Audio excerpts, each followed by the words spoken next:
Lord Arthur Sevile's Crime, a short story by Oscar Wilde. Track 1, Chapter 1, Part 1. It was Lady Windermere's last reception before Easter, and Bentwick House was even more crowded than usual.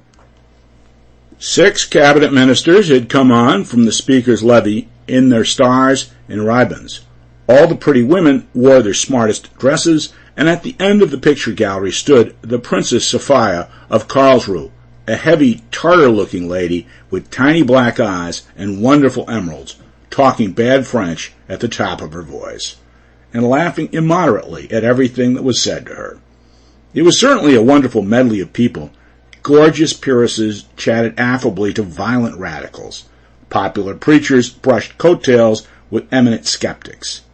A perfect bevy of bishops kept following a stout prima donna from room to room.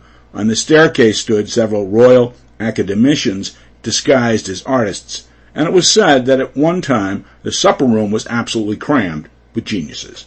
In fact, it was one of Lady Windermere's best nights, and the princess stayed till nearly 11:30. As soon as she had gone, Lady Windermere returned to the picture gallery, where a celebrated political economist was solemnly explaining the scientific theory of music to an indignant virtuosa from Hungary, and began to talk to the Duchess of Paisley. She looked wonderfully beautiful with her grand ivory throat, her large blue forget-me-not eyes, and her heavy coils of golden hair. How pure they were! Not that pale straw color that nowadays usurps the gracious name of gold, but such gold as is woven into sunbeams or hidden in strange amber, and they gave to her face something of the frame of a saint, with not a little of the fascination of a sinner. She was a curious psychological study. Early in life she had discovered the important truth that nothing looks so like innocence as an indiscretion. And by a series of reckless escapades, half of them quite harmless, she had acquired all the privileges of a personality. She had more than once changed her husband. Indeed, Deborah credits her with 3 marriages, but as she had never changed her lover, the world had long ago ceased to talk scandal about her.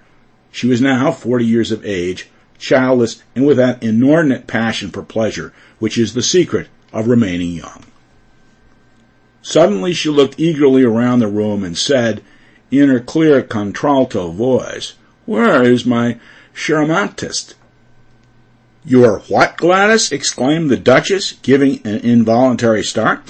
"My charmantist, Duchess. I can't live without him at present." "Dear Gladys, you are always so original," murmured the Duchess, trying to remember what a charmantist really was, and hoping it was not the same thing as charapatist.